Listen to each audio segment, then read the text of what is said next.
भाई साहब, कर्नाटक में कांग्रेस बजरंग दल जैसे हिंदू संगठन पर बैन लगाने की बात कर रही है। आप इस पर कुछ बोलते क्यों नहीं? हाँ? नहीं बोलता। क्यों?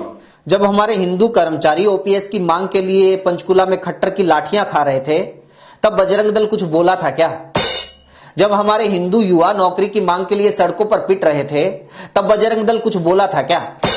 जब हमारे हिंदू नौजवान अग्निपथ के विरोध में आंदोलन कर रहे थे, तब बजरंग दल कुछ बोला था क्या? जब नौकरियों में धांधली, पेपर लीक जैसे मुद्दों पर हिंदू विद्यार्थी धरना प्रदर्शन कर रहे थे, तब बजरंग दल कुछ बोला था क्या?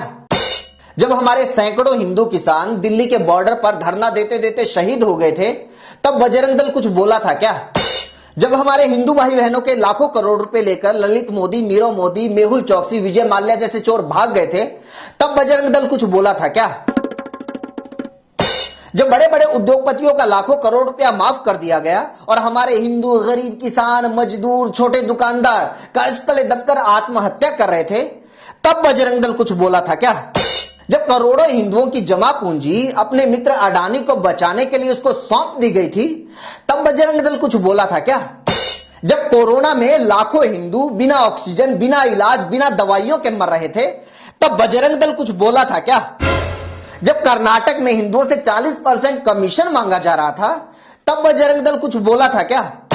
बड़े देशभक्त बनते हो।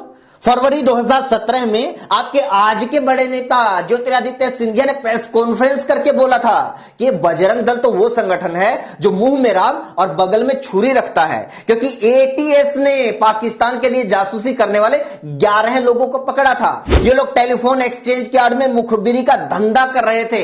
एक तो पता नहीं इन लोगों की मुखबिरी करने की खानदानी आदत कब छूटेगी। ज्योतिरादित्य सिंधिया ने कहा था, देशद्रोहियों का रिश्ता देश के बड़े राजनीतिक दल भारतीय जनता पार्टी के साथ जुड़ा पाया गया है। भारतीय जनता पार्टी विश्व की पहली ISI सर्टिफाइड पार्टी बन चुकी है, क्योंकि पकड़े गए 11 में से 3 लोग सीधे भाजपा के साथ जुड़े हुए थे। ध्रुव सक्सेना भाजपा युवा मोर्चा का सदस्य रह चुका था और IT सेल का संयोजक था। जितेंद्र सिंह भाजपा पार्षद का नजदीकी रिश्तेदार था और तीसरा आदमी बलराम सिंह बजरंग दल का सदस्य था और जासूसी गिरोह का मास्टरमाइंड था। बता, तब देश के साथ इतनी बड़ी गद्दारी हो रही थी, बजरंग दल कुछ बोला था क्या? अबे बजरंगी के सबसे बड़े भक्त तो देश के पहलवान हैं, जो पूरी दुनिया के धुरंधरों को हराकर देश के लिए मेडल जीत कर लाते हैं। आज वो ही पहलवान इंसाफ की मांग को लेकर जंतर मंतर पर बैठे हैं। बता, बजरंग दल कुछ बोल रहा है क्या? बजरंग दल पर बैन लगाने से हिंदुओं का अपमान होता है, तो बता, बजरंग पुनिया को धरने पर बैठने के लिए मजबूर करने से सनातन धर्म का सम्मान बढ़ता है क्या?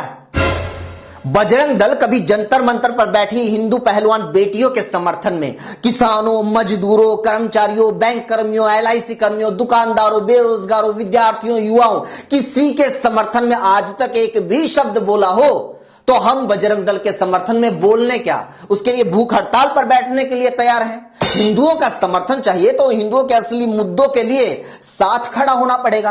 पार्क में टीनेजर लड़के लड़कियों को पीटने से कोई बजरंग बली का भक्त या हिंदू रक्षक नहीं बन जाता।